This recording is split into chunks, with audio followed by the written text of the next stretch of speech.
Great. So I want to introduce our next presenters. Kayla Shanks and Kiana Teixiera will be presenting Intersections of Being a Disabled Youth. So take it away.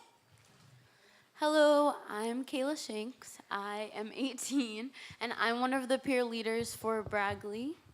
I'm Kiana. I'll be 18 tomorrow, and thank you. And I'm also a peer leader for Braggley, the Brockton Alliance of LGBTQ Youth.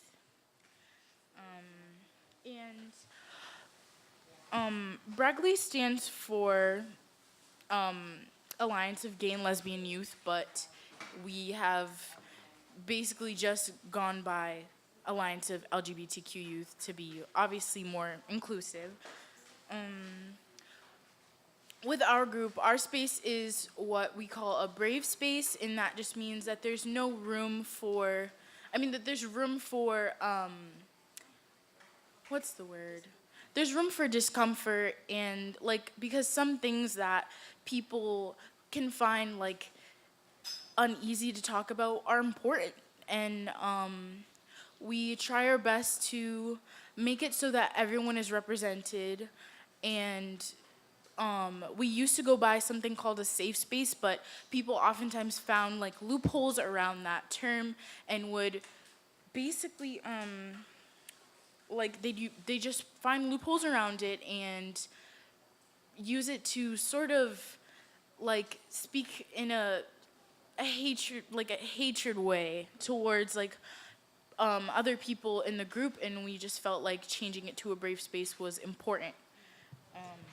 Also, just to add on the brave space part, I think turning it into a brave space rather than a safe space, as she said, creates room for discomfort, also allows people to express their truth, and when it's a safe space, there's room for sugarcoating and saying, I'm not in the mood for that today, and rather than saying, this triggers me, so let's give content warnings or avoid this, they just say, I'm not in the mood, and it's having a brave space allows people to speak their truth, give people their own firsthand experiences for others that may have no knowledge of those experiences, and just so everyone kind of has an understanding for different communities, different intersections of life.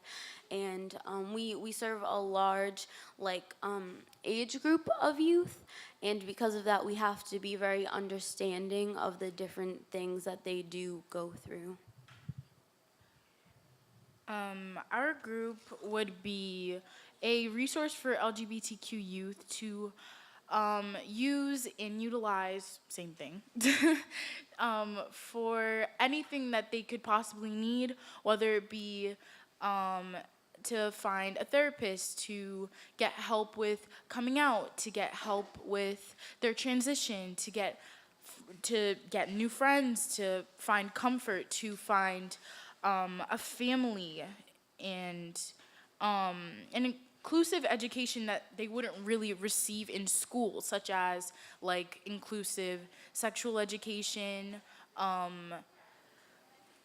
birth control talk, and other things of that nature, just things that they wouldn't really receive in a typical sex ed class in school.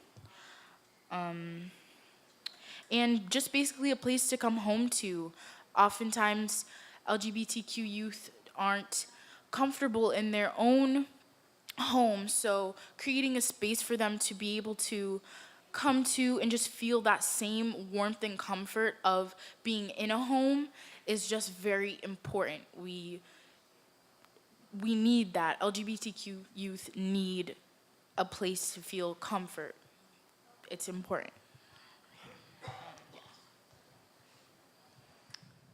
So we're going to be going over 4 things, 4 points, and the first is agency. So we're going to be talking about how disabled youth advocate for themselves. Then secondly, we'll be talking about stigma, so discrimination that they face, different forms of people sort of putting you into a box that they expect you to be, and if you lie outside of that box, they may look at you a certain way, they may regard you in a certain way, they may refuse to accommodate to you, so we'll be discussing that.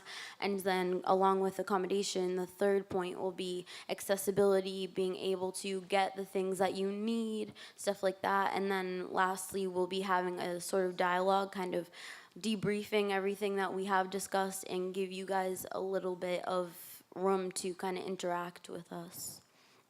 So like I said, first is agency. So I put like the little Google definition of agency, kind of put it a little bit into my own words just to give you guys more context. But so what I said it was is the capacity to act in aims of producing a certain result. So for me, being my own agent means telling my parents what I need from them, telling my therapist what I need from them, things like that, and also finding the steps to do those things. And so agency comes from the Latin word agent, meaning doing. So it's taking action, and like advocating for yourself is the biggest form that I experience of being my own agent. And then I put a little sticky note, like steps to self-advocacy. Know yourself, know what you need, know where and how to get it, believe in yourself, and go get it. And I made a Venn diagram kind of comparing visible and invisible disabilities, because there are some disabilities that neurotypical people and otherwise abled people will believe are not real if they aren't present physically, if they aren't present in the experience or the context that they see you in.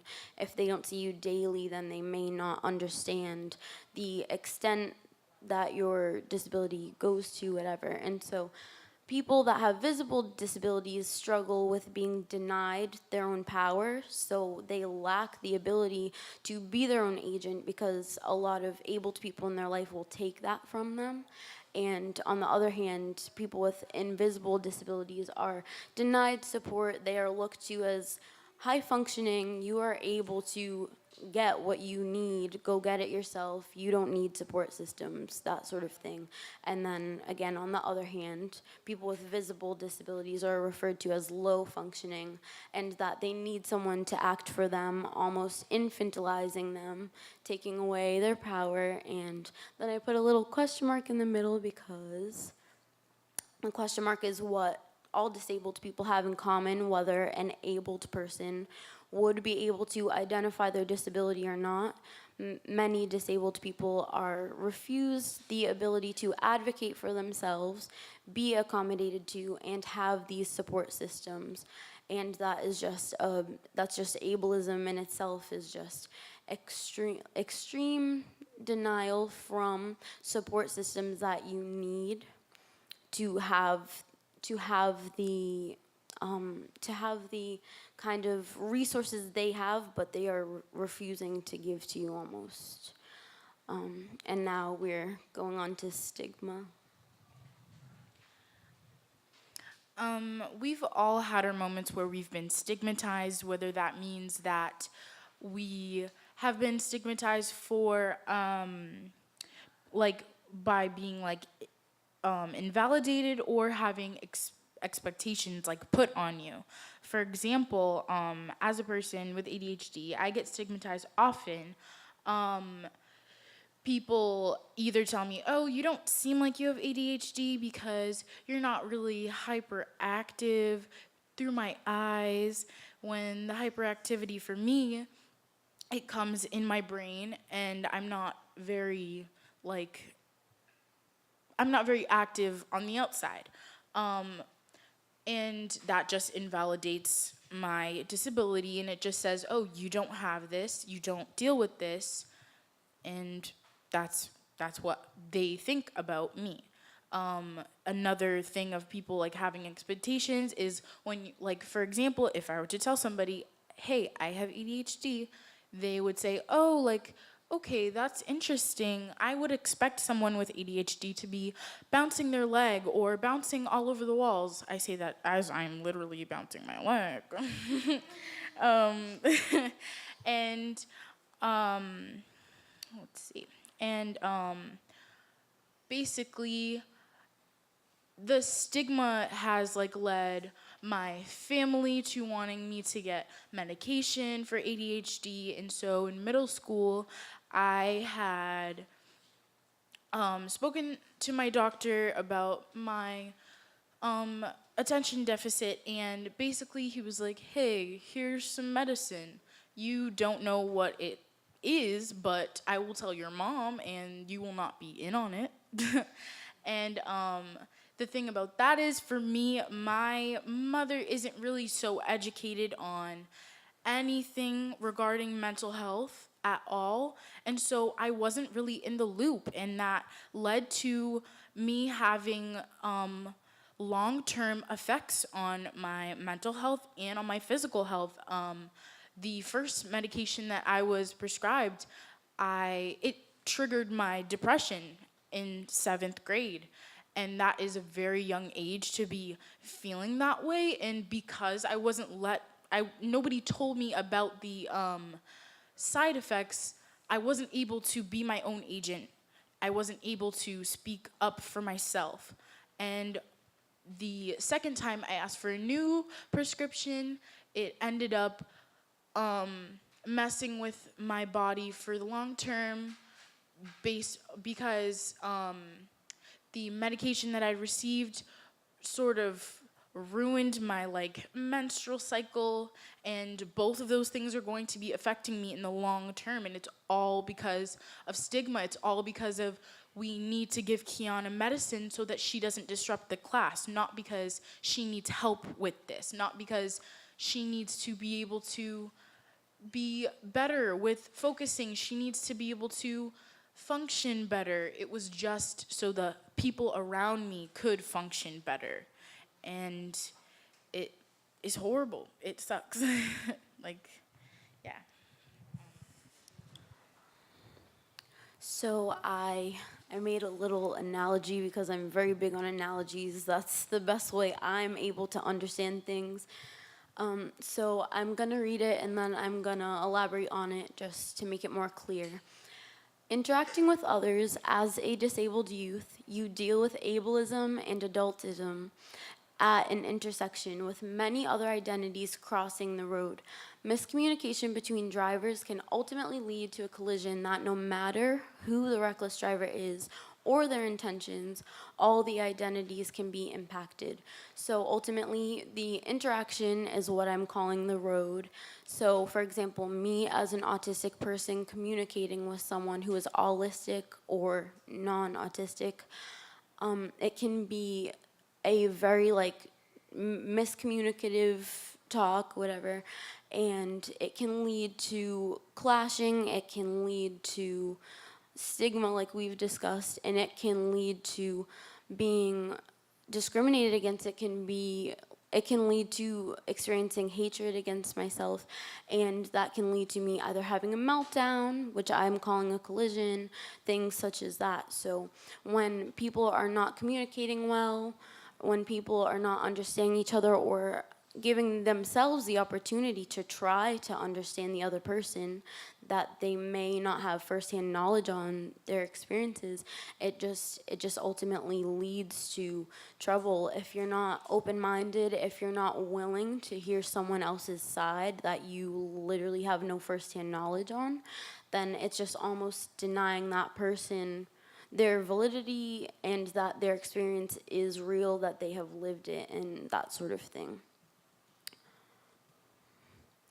And so this is our identities list, 1 of 2. We're just gonna read these just to give you an idea of what we in our space call identities that have power dynamics.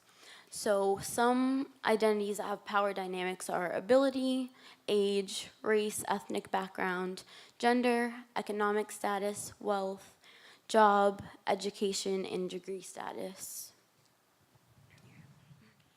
It can also be power dynamics also fall as sexuality, national origin, citizenship status, marital status, insurance coverage, access to basic needs, and body type. All of these things are things that you can simply be oppressed by, and there is someone who is powerful and then someone who is not. And these are just general categorizations of identities that there's no power dynamic. For example, I'm a pet owner. There's no power dynamic besides I control when I feed my fish. And my favorite color, as a cartoon watcher, advocate, reader, ASMR enthusiast, or a chef, all of those things, there's not really a power dynamic, but it still is considered an identity of yours. And just to clarify, the reason we included this is because there is a big miscommunication often in our groups, having youth as young as 13 up to youth that are 22 sometimes, and they often think that identities only fall under power dynamics, and they also believe the only power dynamics are age, sexuality, gender, and race, and kind of nothing else. People aren't aware that being a Freddie Mercury fan, which I am, is a piece of my identity. It's not something that affects me in my day-to-day life. I don't experience discrimination against it, but it's something that is a piece of me. So there are pieces of your personality that can either result from other pieces in your life that do have power dynamics, but to elaborate, like political views, being a fashionista, blogger, an athlete, a public speaker, or an artist, these are all pieces of you, and we just want to enforce that disabled youth are not just disabled youth.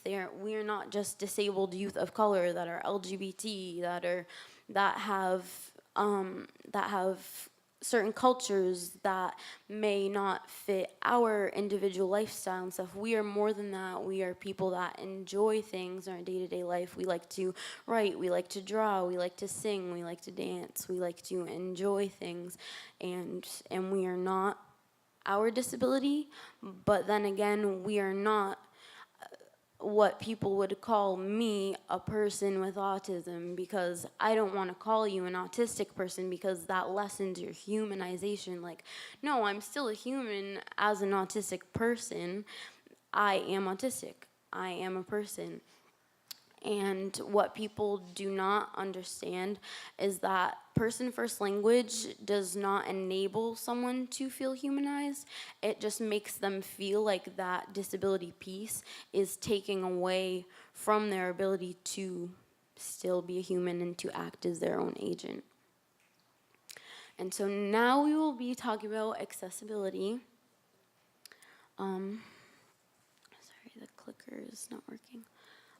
Okay, so there's a large disparity in what disabled youth can access, because there is a huge lack in inclusivity in public spaces such as school, libraries, parks, etc.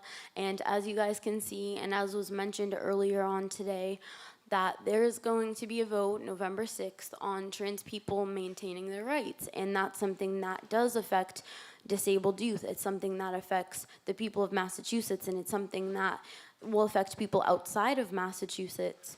And so just understanding that there are these blatant discriminations and blatant forms of neglect to accommodate to marginalized people, we have to kind of become our own agent, going back to agency, and not exactly taking complete action over, like, okay, so what I struggle with here is, like, I feel that it's my responsibility as an autistic person, as a woman of color, to express my experiences and to inform people that aren't aware of my experiences.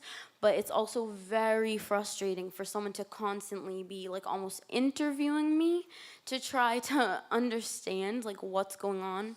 Like, you can take the time, 10 minutes or less, go on Google, read a little article, like, read some vocabulary lists to understand all these words that you don't understand. I'm not a dictionary, I'm not an encyclopedia.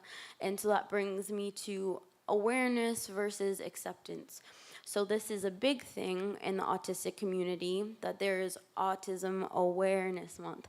And so Awareness Month viewed by most autistic people is a one-time thing that gives non-autistic people and non-disabled people or abled people the ability to induce fear on others and try to cure people like me, to try to get rid of people like me, to try to make people like me look like people like them when I am not a person like them.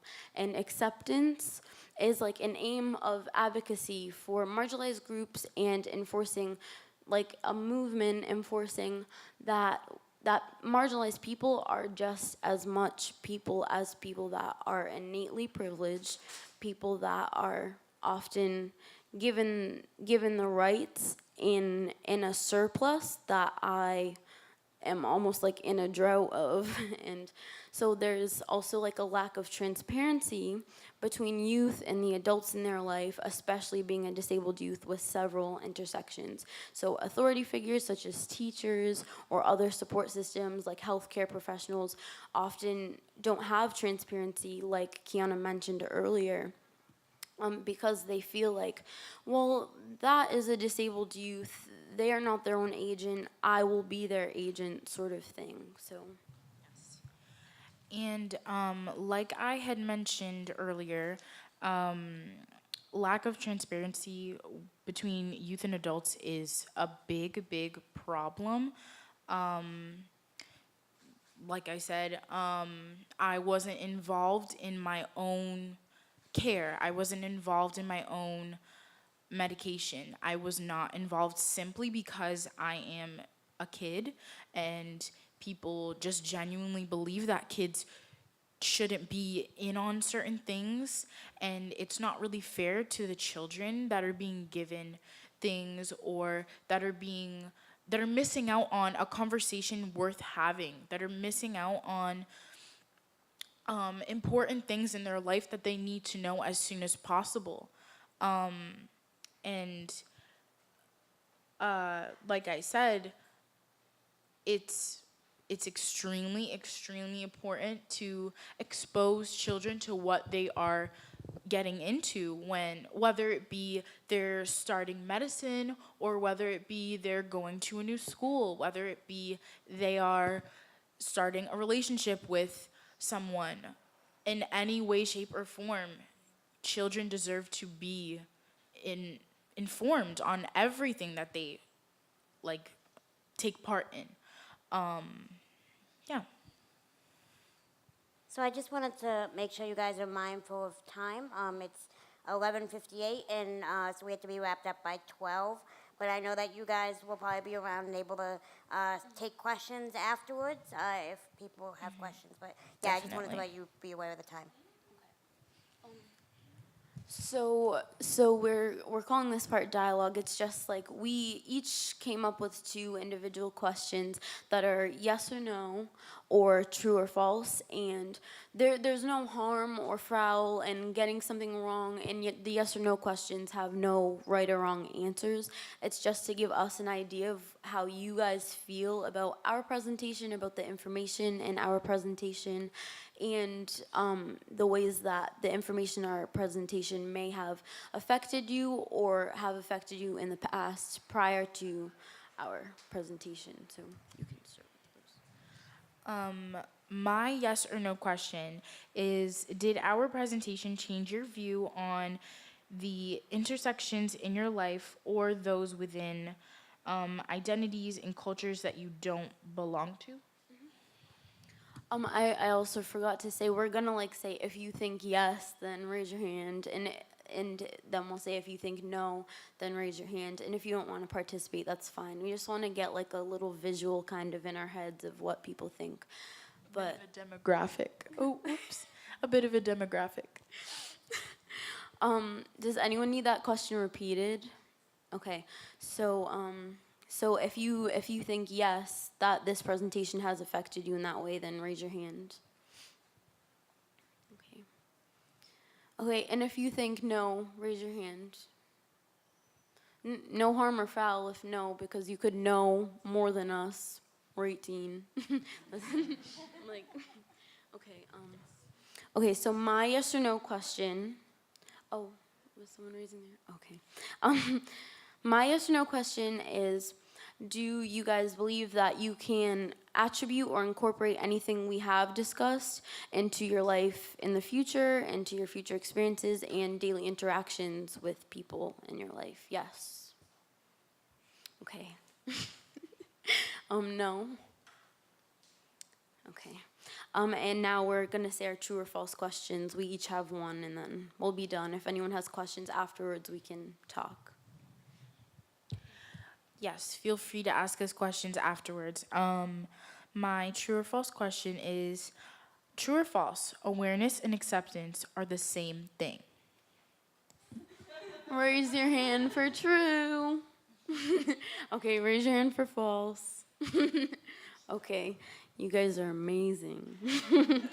Okay, true or false? Someone with an invisible disability functions better than someone with a visible disability. True? False? Okay, I think we did our job.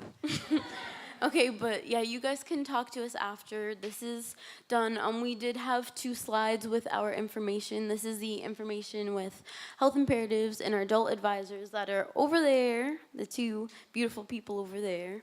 And then the second slide, we can click back to it, but actually we can leave this. If you guys want to take pictures of this first, I'll leave it up for a couple of seconds and then I'll switch to the next one after. We forgot our cards that we made for this, so taking down this information might be helpful if you know any youth that are LGBTQ or allies of LGBT people. It would be very, very helpful to take this information down and sort of recruit. We need more members. We love getting new people.